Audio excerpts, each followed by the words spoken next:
หลังจากที่ฝนตกเศร้าพี่น้องจ๋ามื้อนี้ฝนตกเบิดมื้อเสียงกบห้องสนั่นเต็มทุ่งนาอากาศก็หนาวเย็นพี่น้องสวัสดีท่านผู้ชมสบายดีตอนรอบดึกพี่น้องจ๋าตอนนี้3 ทุ่มครึ่งแล้ว หลังจากที่กินข้าวแลงแล้วคนงานก็เข้าไปนอน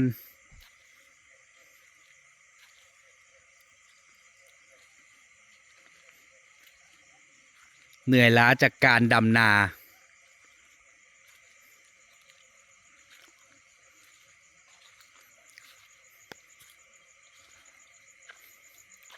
มื้อนี้ก็ฝนตกเบิดมื้อตกแห้งซะด้วยพากันนอนหรือยัง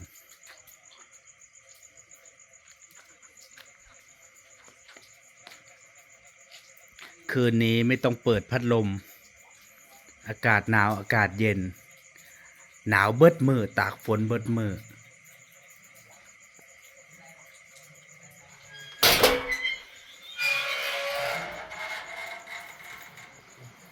ทำอะไรกันหืมแต่ละมื้อนอนจากโมงจากยาม4 ทุ่ม5 ทุ่มบ่คนงานที่นอนไวที่สุดก็คือสาวแหงพี่น้องว่าแต่กินข้าวแรงแล้วนางเข้ามาน่ะคือหลับเลยบ่เกิน5 นาทีนางเมื่อยเพราะว่าใส่พลังงานหลายโลกกาแต่ละมื้อบ่แม่นนางเป็นไข้บ่มื้อนี้ตากกับฝนเบิดมื้อนางหนาวเที่ยวแต่ไปวิ่งเป็นผิงไผ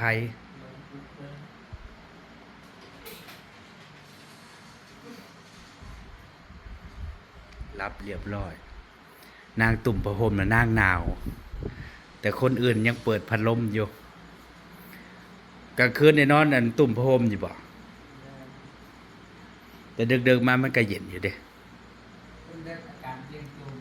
ดึกๆมาก็อากาศหนาวอากาศเย็น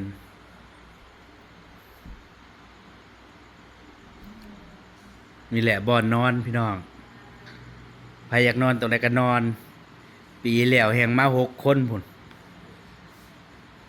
ก็นอนเลี้ยงระดาษอยู่ตรงนี้ล่ะปีนี้มา4 คนบ่าวโสดก็นอนฝั่งนี่นอน2ฝั่งนั้นนอน2น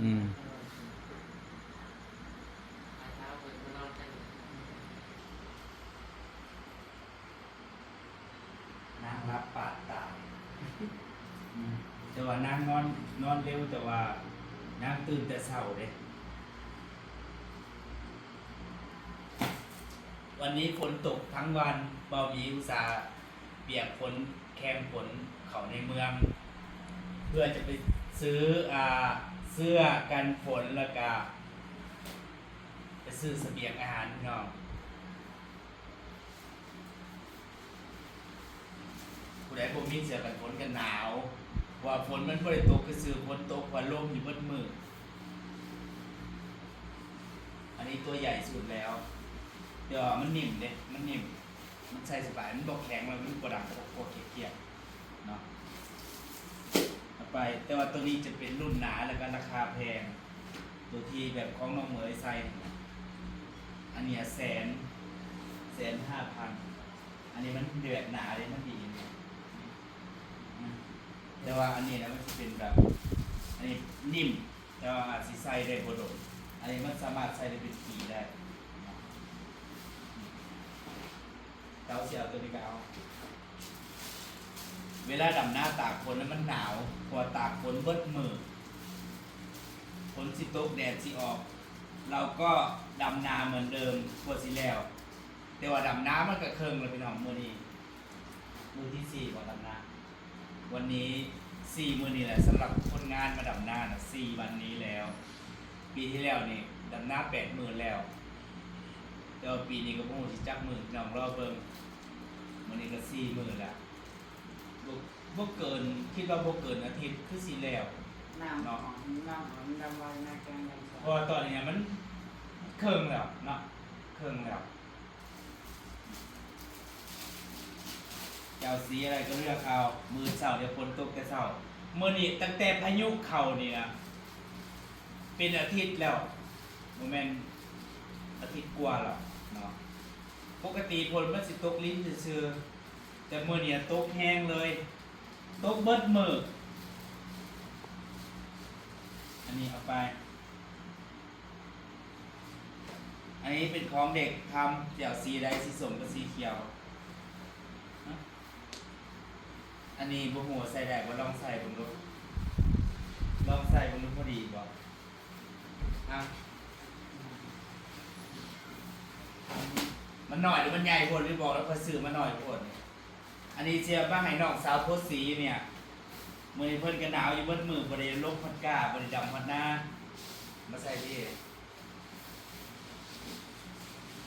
พอดีแล้วสั่นเนี่ย ดี โอ้ยมันอยากหน่อยโพดแขนมันเกินเนี่ยมันเนี่ย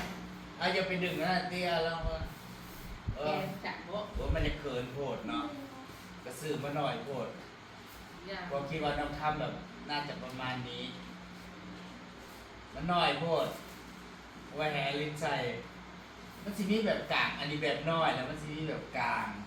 แล้วก็สิแบบใหญ่อันนี้นะแสดงว่าเขาซื้อมาหน่อยโพดอันนี้ก็ตัวละ80หรือ90 บาทนะพี่น้องตัวน้อยแต่ว่าอันนี้นะ100 กว่าบาทประมาณ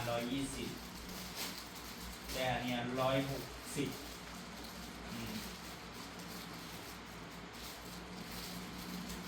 ดำนาเดี๋ยวมือได้ฝนตกวิ่งกันได้ใส่แต่ส่วนใหญ่อะเวลาใส่อะมัน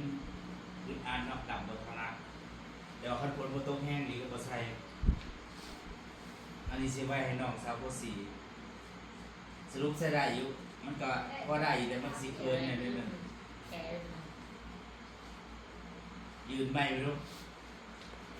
มันกัดทะลามหลายเหมือนกันบัดก้มมันสิว่านั่นบัดทำก้นเตียงมันจะรู้เลยคือมันน้อยอันละเนาะนายซื้อมาแบบกลางมันมีอยู่แบบกลางก็มีคิดว่ามันหนาสิซ้ำหนาสิได้ทีนี้ก็เลยแบบแขนมันนี่ก็เคินเนี่ยปกติมันสิลามมันสิพอเมื่อเช้าน้องทำใส่แล้วมันใหญ่โพดเพิ่นใส่เปียกใส่ตัวใหญ่เสื้อกันฝนเอาสรุปซื้อมา5 ตัวใหญ่3 ตัวน้อยแต่ว่าตัวนั้นมันมีอยู่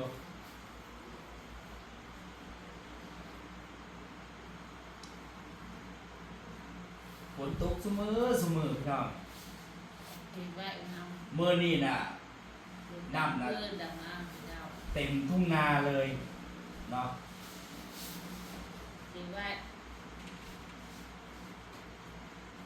ถ้ามันน้อยผลกับบ่ใส่แล้วแต่ว่าคันใส่แบบใส่ธรรมดาได้อยู่ถ้าไปใส่ดำน้ำบางทีถ้าฝนตกแห้งอาจสิเปียกเพราะมันค่อนข้างเคินแนมเบอร์ก็คือมันใหญ่อยู่มันใหญ่แต่ว่ามันสีสันเนาะ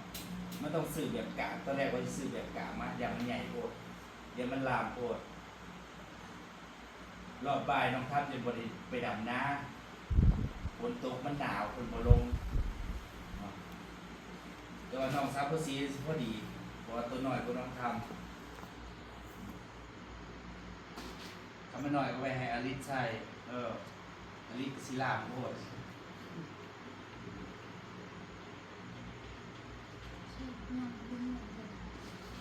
ในบ้านก็ดีแต่บ่มียุงพี่น้องเนาะพอหนึ่งมันบ่ค่อยมีปลาเนี่ยแต่บ่ต้องนอนกลางมุ้งต่างๆพี่หรอกพอกลางคืนถ้าฝนตกมันสิสาดเด้พี่น้อง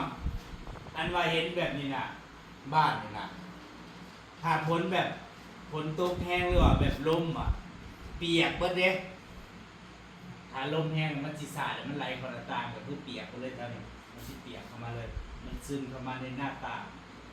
มันซึมเข้ามาในปูนเนี่ยเสื้อโบวาบ้านเนี่ยดูห้อยน้ำในเพดานนะอันนี้มันสีหัวโบแห้งนี่เนาะมันเป็นคราบอยู่ จักสิเฮ็ดจังใดดีนี่แต่ว่าในนี่เนี่ยหัวแห้งเนี่ยนี่ท่านผู้ชมบ้านสรุปบ้านของเบาหมีเนี่ยมันยังห่วยได้นี่นั่นนี่เนี่ยหัวแห้งแล้วมันตรงถือกระดอกไฟพอดีดีแต่มันบ่ซอดนั่นแหละเนี่ยแสดงว่าหัวแห้งเพดานมันสิทะลุแล้วคันฝนตกแห้งอีหลีหรือว่าลมอ่ะหัวเนาะแล้วกระจกคือกันครับมันลมแห้งนะมันสาดนะมันกะอันนั้นอยู่กะหัวหลายจุดอยู่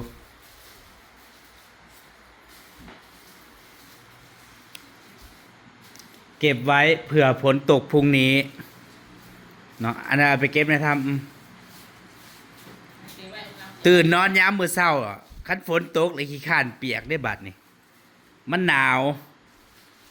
ถ้าว่าเปียกแล้วล่ะมันก็บ่เป็นหยังมื้อนี้ผัดเปียกเบิดมืออยู่ในบ้านหลังใหญ่หลังนี้เนาะมันหัว2จุดเนาะแต่ว่าอยู่ในครัวนี่หัว3-4 จุดผู้เด้นี่แต่ว่าอันนี้มันเป็นแผ่นเรียบเนาะอันนี้ก็หัวแบบไหลปกๆเลยไหลแห้งหัวแห้งเวลาอันฝนตกเนี่ยบ่ลมมันก็หัวก็ต้องหาถังมาลองบ้านจังซี่ล่ะพี่น้องบ้านคันเฮ็ดบ่ดีแล้วก็อยู่แบบลำบากนี่อันนี้ก็หัวเนี่ยนี่หัวอันนี้เป็นแผ่นเรียบมันบ่แม่นแผ่นยิบซ้ำในห้องน้ำนี่ก็หัวเด้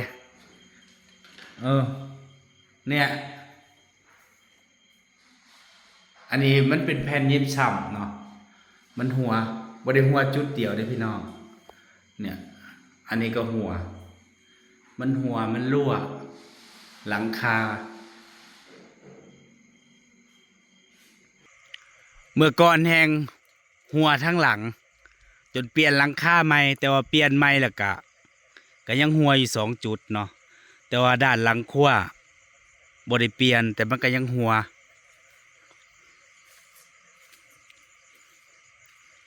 ให้เขาเจ้าเอาซิลิโคนขึ้นไปติดแล้วแต่มันก็บ่อยู่บ้านคันเฮ็ดบ่ดีแล้วก็ลำบากอยู่แบบลำบากอยู่แบบมีปัญหาแก้ไขแล้วแก้ไขอีกจังซี่แหละคันจ้างสร้างบ่มีฝีมือแน่ละกะมีปัญหาตามแก้ตลอดผู้ใดเฮ็ดบ้านก็ต้องคิดดีๆพี่น้องที่การที่จ้างสร้างต้องหาสร้างที่แบบมีฝีมือไว้วางใจพอตอนเขาเฮ็ดนะแมนอยู่เขาบอกว่ารับประกันแต่พอมีปัญหามาน่ะคือพอเขาได้เงินไปแต่เขาบ่ได้สนใจเนาะ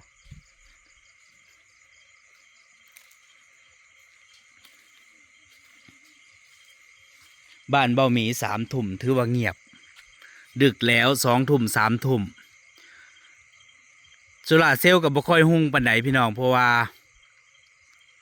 มันบ่แดดแต่ละมื้อน่ะมันมืดฝนมันก็พอสลัวอยู่เสียงกบห้องพี่น้องห้องสนั่นอยู่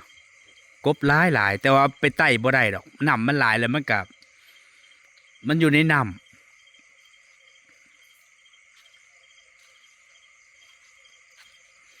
พี่น้องจ๋ามาวันนี้ก็สิขอเก็บภาพบรรยากาศเพียงเท่านี้พรุ่งนี้เจอกันดำนาเหมือนเดิมไปแล้วท่านผู้ชมสบายดี